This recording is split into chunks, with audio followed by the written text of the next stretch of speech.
네, 다음으로 2022년 지속가능 경영 ESG의 핵심 키워드를 살펴보도록 하겠습니다. 네, 우리 그 이노소셜랩의 자랑스러운 연구위원, 웃으시 왜 웃으세요? 연구위원이신 우리 서진석, 그 위원님 모셨습니다. 인사 부탁드리겠습니다. 네, 반갑습니다. 이노소셜랩 서진석 연구위원입니다. 네, 저희가 이제 둘이 이렇게 앉았는데요. 아시는지 모르겠지만 저희가 CSR, ESG에 대한 블로그를 또 쓰고 있습니다. 이 네이버와 다음에서. 그래서 우리 서진석 위원님은 비욘드 CSR에 대한 비욘드 CSR이라는 이름으로 쓰고 있고요. 저는 밸런스드 CSR, ESG라고 하는 이름으로 블로그를 쓰고 있는데 좀 블로그도 좀 많이 봐주셨으면 좋겠습니다. 이게 요즘 너무 유튜브만 보셔가지고 텍스트 잘 안 읽으실 텐데 아무튼 그래도 한번 봐주셨으면 좋겠고요. 야, 오늘 특히 이제 그 서진석 위원님 같은 경우는 ESG에 대해서 각각 분야별로 하나의 키워드를 좀 담아 오셨습니다. 그래서 그 부분에 대한 설명을 좀 부탁드리도록 하겠습니다.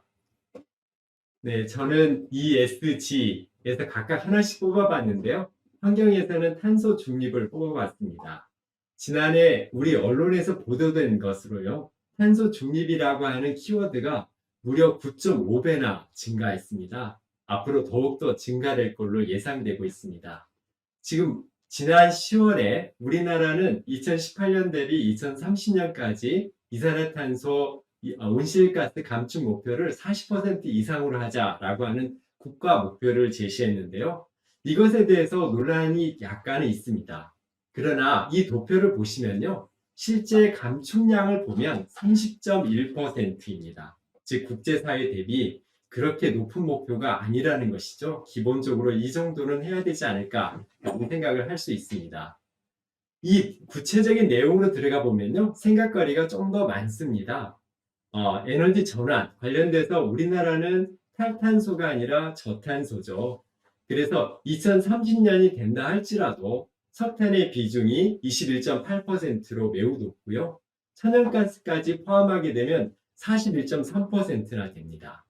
그리고 산업 비중이 무려 44%로 껑충 1위로 뛰어가게 되는데요. 그 이유는 철강, 석유화학, 시멘트, 그 다음에 정유 이런 산업에서의 이산화탄소, 온실가스 감축 비중이 14.5%로 다른 부문 대비 다소 좀 낮기 때문에 그렇게 되는 것이죠. 지금 우리나라가 2030년 감축 목표를 지난해에 40% 이상으로 했다라는 것은 그나마 우리가 좀 더 진전된 것이라고 볼 수 있습니다. 우리나라는 유럽 같은 경우에는 온실가스 최고 정점 연도가 1990년이죠. 우리나라는 2018년 매우 늦은데요. 뒤늦게나마 우리가 그런 정책을 내세웠다는 것은 바람직한데요. 올해의 여러 가지 키워드를 한번 봐보죠. 이것을 크게 생산과 소비로 좀 나눠본다면요. 생산 관점에서는 녹색 분류 체계라고 해서 어떤 녹색 금융 쪽으로 좀 더 돈이 몰리는 쪽으로 해서 주로 그린 사업 쪽으로 좀 더 자본이 몰리는 방향으로 유도하겠다라고 하는 것이 있고요. 그리고 탄소 중립 기본법으로는 즉 탄소 거래제, 배출권 거래제를 좀 더 활성화하겠다라는 것입니다. 좀 더 간접적인 정책들이 좀 많은데요. 반면 소비는 여전히 좀 직접적인 정책으로 다양한 정책들이 되고 있습니다. 그러나 온실가스가 생산 및 생산 이전 단계에서 발생되는 것이 보통 80% 이상이라고 하잖아요. 그래서 앞으로 우리나라 법규나 이런 부분들도 생산 단계로 좀 더 무게중심이 점차 옮겨갈 수밖에 없습니다. 그래서 이런 부분에 대한 대비들을 기업들이 좀 더 올해부터는 박차를 가야 되지 않을까라는 생각이 좀 듭니다. 지금 우리나라 같은 경우에 지속가능성 보고서를 낸다라고 하면 그나마 ESG 경영에 대한 의지가 있는 기업들인데요. 그런 기업들조차도 탄소 중립을 선언하고 있는 기업이 43%밖에 되지 않습니다. 그러나 중간 목표까지 제시하고 스콥3 감축 목표까지 제시하는 이런 기업까지 합친다면요. 13%에 불과합니다. 즉 우리가 그동안 지난해 같은 경우에는요. ESG 경영에서 여러 가지 환경 과제들을 실천하고 있다라고 하는 많은 보도 자료가 쏟아져 나왔습니다. 그러나 그것은 이제 수명이 그렇게 오래가지 않을 것입니다. 왜냐하면 2030년까지 온실가스 감축 목표를 체계적으로 내걸고 도전하지 않으면 이런 지금 탄소 중립에 대한 요구나 기후 위기를 쫓아갈 수 없기 때문입니다. 지금 탄소 중립 관련되어서 대외적으로 가장 공신력 있는 기관이 SBTI, 즉 과학기반 목표 이니셔티브인데요. 우리나라 기업은 불과 13개밖에 되지 않습니다. 올해에는 몇 개 기업들이 더 도전하겠다라고 하고 있는데요. 여기에 가입해서 탄소 중립을 선언하고 더 나아가서 2030년 1.5도 목표까지 내거는 기업들이 좀 많이 나왔으면 하는 생각이 듭니다. 그 두 번째, 사회 영역에서는 인권이라고 하는 키워드를 뽑아봤습니다.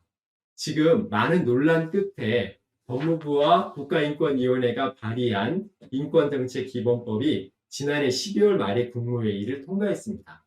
여기에는 기업 인권에 대한 조항이 3개가 있는데요. 지금까지 우리나라는 인권이다라고 한다면 국가에서는 공공기관에 대해 요구하는 것만 있었습니다. 그러나 여기에 보시는 바와 같이 이제는 기업에서도 이런 지침과 평가 기준을 좀 만들겠다라고 하는 식으로 좀 무게중심이 기업적으로 좀 가기 시작하고 있다는 것이기 때문에 좀 더 주목해야 되지 않을까라는 생각이 듭니다. 그러나 글로벌에서는 이거보다도 좀 더 앞선 문제 제기를 하고 있습니다. 제가 글로벌의 인권 흐름을 좀 보면 2가지 키워드로 압축을 하고 싶은데요. 첫 번째는 공급망 인권입니다.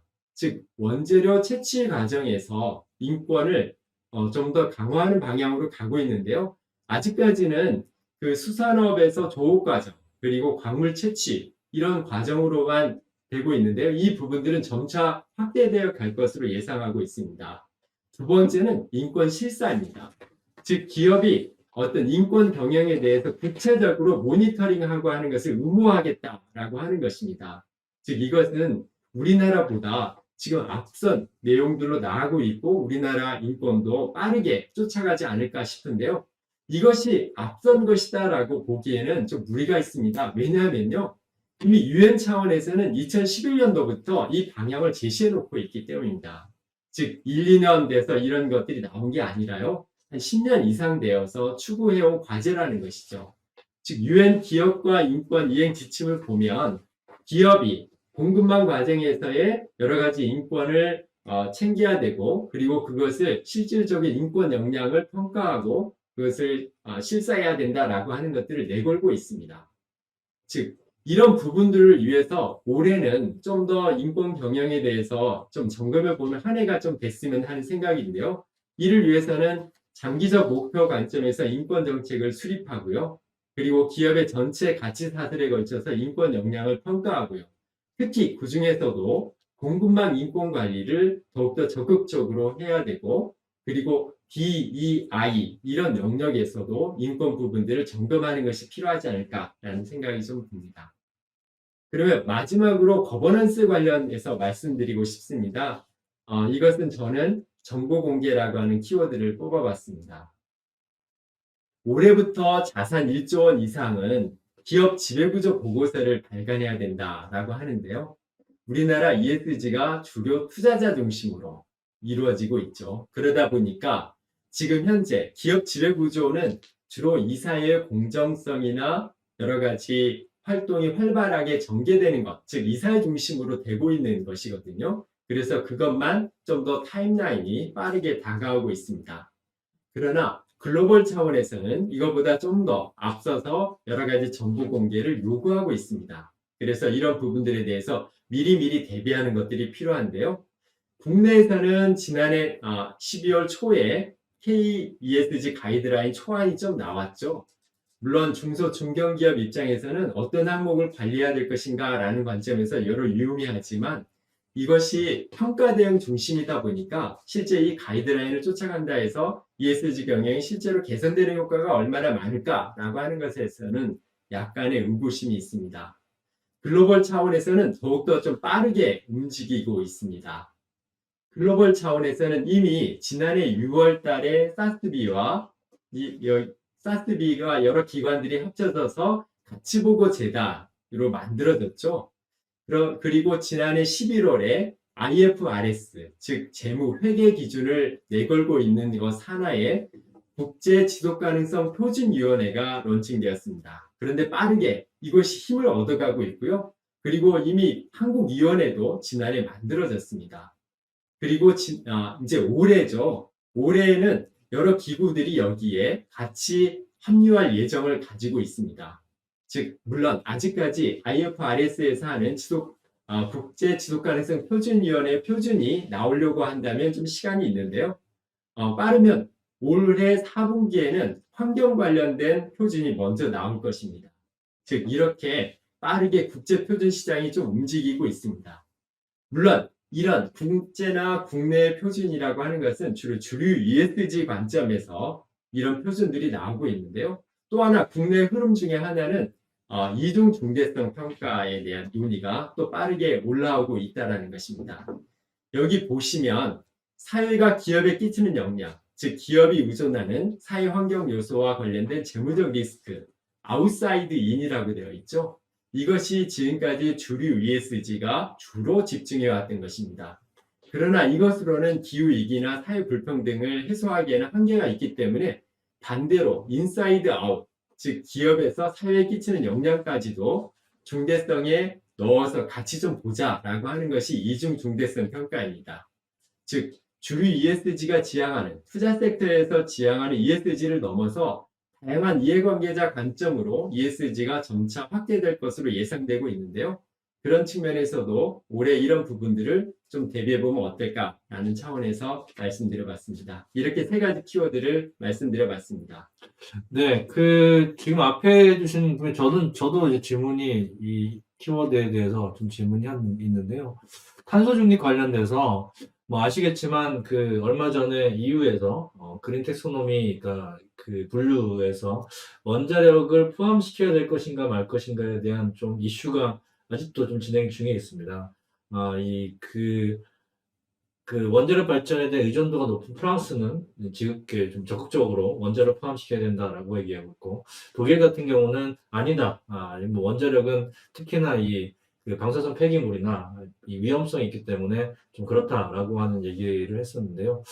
우리 소 의원님께서는 원자력 발전 어떻게 좀 보면 좋을까요? 왜냐하면 전체의 지금 온실가스 배출량의 70%가 에너지를 만드는 데 사용되고 있고, 그 에너지의 대부분이 석탄화력 중심으로 발전되고 있는 상황에서 원자력이 대안이 될 수 있을 건가라고 하는 좀 고민이 있는데, 생각이 좀 어떠신지. 지금 기후위기를 대응하는 시나리오가 IPCC에서 크게 4가지 시나리오로 하고 있는데, 크게 나눈다면 기술 중심적인 접근을 하느냐, 생태주의적인 접근을 하느냐라는 것들이 좀 나눠지고 있습니다.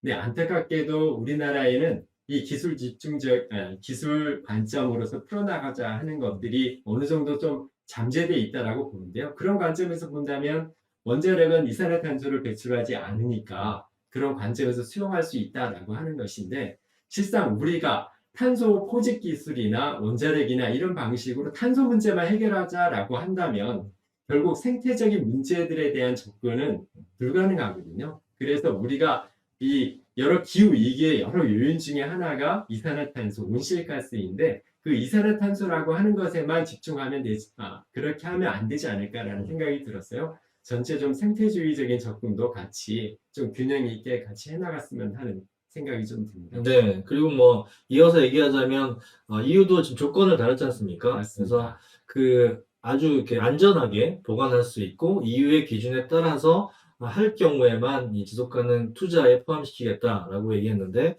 아시다시피 제가 이제 어제 오후에 경주를 다녀왔는데, 아시겠지만 경주에 방패장이 있지만 이 방패장은 임시 보관이고 실질적으로는 우리 안전하게 영구 보관할 수 있는 시설은 우리나라에 없는 상황이고, 또 보도자료 보시면 알겠지만 우리나라는 이제 임시 저장고 자체도 7년 있으면 포화 상태에 이르는 상황입니다. 그래서 우리나라가 뭐 원전 유럽에서 EU에서 원전 인정했다라고 하는, 그렇게 좀 아직 결정되지도 않은 상황에서 원전이 이제 신재생 에너지다라고 하는 이슈들에 대해서는 좀 우리 지켜봐야 될 것 같고, 우리나라 원전의 안전 문제를 조금 더 고민을 해봐야 될 것 같다는 생각이 좀 들고요.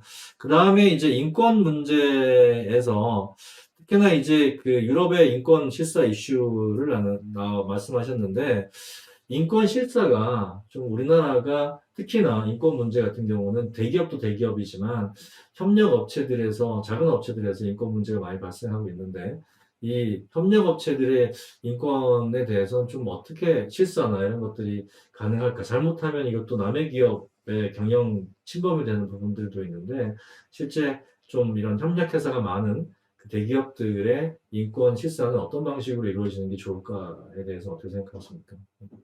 지금 우리나라가 인권 문제를 접근할 때 네. 보통 일반적인 기업들은 공급업체의 가이드라인을 제시하고 네. 공급업체가 그 가이드라인을 맞춰오기를 바라거든요.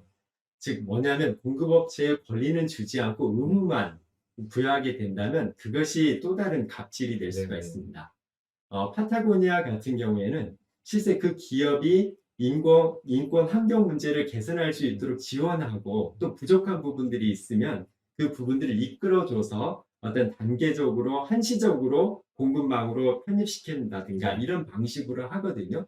즉 이런 인권 부분들을 탈락을 시키느냐 탈락을 시키지 않느냐 관점이 아니라 이것을 어떻게 개선하고 끌고 갈 것인가라는 네. 관점에서 대기업이 공급업체에게 접근하는 것이 바람직하지 그렇죠. 않나라는 생각이 네네. 듭니다. 예. 뭐, 저도 같은 생각입니다. 뭐, 이따가 또 파타고니아의 김강희 팀장님 오늘 초대 손님을 모셨는데, 그때도 여쭤보겠지만, 이게 그 협력업체도 지속 가능 경영, 인권 경영을 잘할 수 있도록 하는 지원책과 함께 체크리스트를 줘야 되는데, 체크리스트만 주고 지원책은 주지 않는다라고 하면, 이거는 또 다른 ESG 갑질이 되지 않을까 해서, 좀 가장 우려되는 부분들은 올해 이제 ESG가 협력업체 공급사슬망으로 확대될 텐데 ESG가 또 다른 갑질이 대기업에 될 것 같은 느낌이 좀 들어서 저는 그 부분이 좀 안타까운 부분들이 있습니다.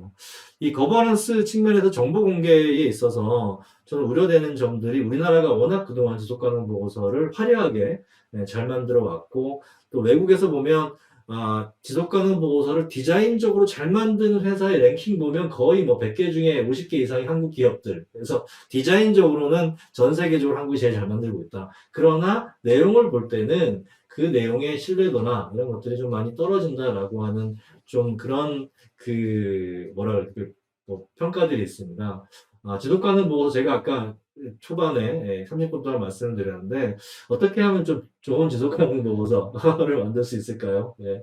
어떻게 이런 정보 공개에 잘 맞출 수 있을까요? 그리고 아시겠지만 이게 팩트에 대한 실사가 되지 않고 대부분 기업들이 자체적으로 내용을 낸 걸 가지고 다 하는 상황에서 과연 이 명확한 투명한 정보 공개가 이루어질 수 있을까가 저는 좀 솔직히 고민입니다. 네. 저는 ESG 기준, 뭐 공시 기준 이런 부분들이 좀 다양하게 있잖아요. 네. 물론 이 공시 기준이 어떤 것을 따라야 되느냐라는 것도 좋지만 또 따르는 과정이 어떻게 돼야 될 것인가라는 것인데 저는 가장 좋은 ESG 공시 기준이 그것을 자가 진단하고 그것에 대해서 추적을 하다 보면 그 회사 ESG 경영이 좀 더 한 발 앞서 나가는 이런 형태가 되는 게 바람직하다라는 생각이 듭니다.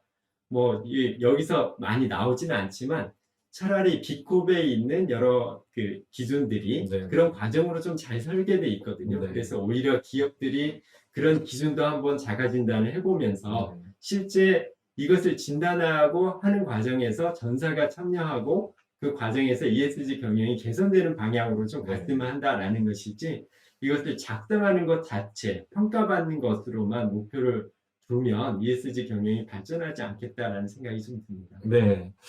우리 서진석 위원님께서 그 ESG와 관련돼서 E에서는 탄소, 뭐 이거는 글로벌하게 가장 큰 이슈가 될 것 같고요. 그 다음에 S에서는 인권, 요거는 그 다음 달 온라인 세미나에서 말씀드릴 GRI 스탠다드에 있어서도 인권 실사 부분이 매우 좀 구체적이고 강화된 부분들이 있는데 그 부분은 또 인권에 대한 부분들 오래 갈 거고 특히 협력업체, 특히나 이 협력업체 내려가면 내려갈수록 2차, 3차 협력업체들 또는 제3세계 인권 문제가 매우 중요한 이슈가 될 것 같습니다. 마지막으로는 뭐 우리가 정보 공개 문제가 가장 이제 눈앞에 발등에 떨어진 불이기 때문에 정보 공개에 대한 준비를 잘 해야 될 것이다라는 말씀을 하셨고요. 저는 세 가지 키워드를 이렇게 서진석 위원님처럼 디테일하게 준비하지 못했고, 실무자들이 요즘 고민하고 있는 3대 키워드를 좀 찾아봤는데요. 첫 번째는 확산이라고 생각이 됩니다. 뭐, 작년까지만 해도 뭐 ESG 뭐지? 뭐 ESG가 왜 난리야? 라고 해서 ESG의 개념을 익히는데 되게 좀 그 이슈가 있었고 기업들이 그래서 교육도 많이 받고 그 다음에 책도 되게 많이 나왔습니다. 책도 제가 본 것만 해도 뭐 한 40권이 넘는 ESG 책이 나왔고, 관련된 책만 하더라도 한 5, 60권이 나왔는데, 그런 책이 나온 만큼 ESG가 정말 중요하다. 뭐 ESG가 앞으로 경영의 방향이다. 이런 거는 나왔는데, 이제는 올해부터는 그런 개념 이해가 아니라 실제로 어떻게 확산할 것이냐. 그래서 내부적으로 봤을 때는 어떤 구성원들이 내재화, 제가 그 대기업 다니는 친구들이 좀 있고, 저희 뭐 가족 중에서도 대기업 다니는 사람이 있는데, 물어보니까 그 회사 ESG 경영 밖에서 엄청나게 한다고 뭐 광고하고 있는데, 야, ESG 경영 어떻게 하고 있냐? 그게 뭔데? 뭐 내가 뭐 회사에서 교육을 듣긴 했는데, 온라인 교육이라 해서 뭐, 나 잘 모르겠는데, 뭐 ESG가 뭐야? 오히려 그렇게 잘한다라고 하는 회사에서 일하고 있는 지금 이제 뭐 차부장, 팀장인 친구도 ESG에 대해서 그렇게 뭐 잘 알고 있지 못하더라고 하는 거죠. 그래서 구성원 내지하고 아직 갈 길이 좀 멀다라는 생각이 좀 들고요. 그래서 교육과 뭐 직장인들이 성과에 반영되어야지만 더욱 신경 쓰지 않을까라고 하는 것이고, 외부적으로는 공급사슬망의 확산이죠. 그래서 공급사슬망에 확산되지 않으면 이 지속 가능 경영은 이루어질 수 없는 것이고, 탄소 배출뿐만 아니라 인권 문제가 실제로는 뭐 대기업보다는 우리나라 글로벌 수준에 있는 대기업보다는 협력업체들도 훨씬 많이 일어나고 있고, 안전사고 또한 안전사고에 본사 직원들이 죽는 게 아니라 협력업체 직원들이 지금 죽어나가고 있지 않습니까? 이제 그런 상황에서 본다라고 하면 협력업체 확산이 좀 필요한 부분이고, 결국은 소비자들이 ESG 지속가능 경영에 대해서 알게 되어서 지속가능 경영, 환경 경영, 인권 경영을 잘하는 그런 기업들의 제품과 서비스를 구매해 줘야 된다라고 하는 거죠. 그래서 그런 부분에서 확산이라는 키워드를 한번 잡아봤고요. 이 확산하기 위해서는 저는 구체화가 돼야 된다고 생각이 듭니다. 확산하는데 뭐 ESG 경영 직원들은 잘 해야 됩니다라고 얘기하면 뭐 그럼 어떻게 잘해야 되는데 바로 이제 how to의 문제라고 하는 거죠. 그래서 작년이 개념과 담론, 그 다음에 이제 개론이었다라고 하면 올해부터는 그러면 온실가스를 줄이기 위해서는 우리 어떻게 해야 되는데 뭐 단순히 신재생에너지 쓰셔야 됩니다. 뭐 당장 신재생에너지 어떻게 씁니까? 그러면 각 산업별로 어떤 탄소 배출 이슈가 있고 이산화탄소뿐만 아니라 온실가스에는 다른 이산화황이라든지 메탄이라든지 뭐 육불화황이라든지 이런 것들이 많은데 그런 것들은 또 우리 회사에서 나오진 않는 건지 이런 것들을 좀 살펴봐서 세부적인 강론을 좀 살펴봐야 된다. 그리고 ESG에 대한 작년에 좀 종합적인 것을 공부했다라고 하면 올해는 이슈별로 좀 구체적인 학습을 하고 그것에 대응하는 역량을 좀 키워야 되겠다라고 하는 생각을 좀 해봅니다. 마지막으로 이제 프로젝트에 대한 부분들인데요. 그럼 구체화를 어떤 방식으로 하냐? 제가 외국의 이제 글로벌 지속가능 경영을 잘하는 기업들을 보면 뭐 우리는 수자원을 아끼기 위해서 뭐 34개의 프로젝트를 하고 있습니다. 온실가스를 줄이기 위해서 뭐 200개의 프로젝트를 하고 있습니다. 근데 그 프로젝트가 구체적으로 이러이러한 내용입니다라고 하는 것들을 보고하는 걸 많이 봤습니다. 한편 우리나라의 지속가능 보고서를 보면 그냥 대충 뭐 이렇게 탄소가 얼마 배출되고요. 뭐 얼마 배출을 위한 노력을 열심히 잘 뭐 전략적으로 하고 있습니다. 이렇게만 나와 있거든요. 근데 저는 구체적인 이제는 프로젝트를 기획해야 되지 않겠냐라는 생각입니다. 마치 이제 사업을 할 때 아이템 하나를 발굴해서 그것을 상품화하기 위한 수많은 과정을 프로젝트 과정을 거치는데 지금 ESG도 하나의 문제를 해결하기 위해서 그 하나의 제품과 서비스에 들어가는 내용들을 다 우리가 발라내고 그 밸류체인 상의 어떤 부분들을 줄여야 이 에너지를 줄일 것인가, 어떤 부분을 줄여야 폐기물을 줄일 것인가, 또 어떤 협력업체에 인권 문제가 있는지에 대한 것들이 아주 세분화된 프로젝트가 좀 이루어져야 되지 않을까라는 생각이 듭니다. 예, 제가 한 이 세 가지 키워드에 대해서는 우리 위원님은 좀 어떻게 생각하십니까? 너무 좀 실무 중심인가요? 저는 이 네. 세 가지 키워드에 제가 한마디씩만 예, 덧붙인다면, 예, 예. 저는 확산 관련돼서는 구성원 내재화 말씀하셨는데, ESG 부서만이 아니라 각 사업 부서를 어떻게 참여시킬 것인가라는 것을 고민해야 될 것 같고요. 그래서 ESG는 전사 차원에서 추진돼야 되잖아요. 그리고 구체화 관련돼서도 한 말씀만 더 덧붙인다면, 이것이 되기 위해서는 진단이 좀 필요합니다. 우리가 그러지 않고서는 낮게 열린 열매만 따먹거나 아니면 포장하기 좋은 것들만 좀 하게 되는 경향이 네네. 있어요. 그래서 실제 이 기업이 어떤 사회환경적 폐해를 만들고 있는지에 대해서 진단이 필요할 것 같고요. 프로젝트 관련되어서도 프로젝트를 하기 전에 전체적 로드맵, 뭐 아까 탄소다라고 한다면 2030년 목표라든가 이런 것들이 있어야지 이것이 전체 유기적으로 좀 가지 않겠는가라는 네. 생각을 좀 덧붙입니다. 전반적으로 동의합니다. 네, 이렇게 좀 2022년 우리가 좀 집중해야 될 키워드에 대한 내용을 살펴봤습니다. 뭐, 키워드 하자면 수백 개가 나올 수 있는데요. 그래도 오늘 다시 한번 좀 정리하자면, 환경 영역에서는 뭐, 무엇보다 탄소 배출. 이거는 뭐, 올해만의 이슈가 아니라 아마 당분간 쭉 이어질 것 같고요. 사회에 있어서는 인권 이슈, 그 다음에 거버넌스에서는 정보 공개 이슈가 있을 것 같다라고 봤고, 저는 그런 것들을 실무 차원에서 확산하고 구체화하고 하나하나의 목표를 달성할 수 있는 프로젝트를 만들어야 된다라는 좀 말씀을 드렸습니다.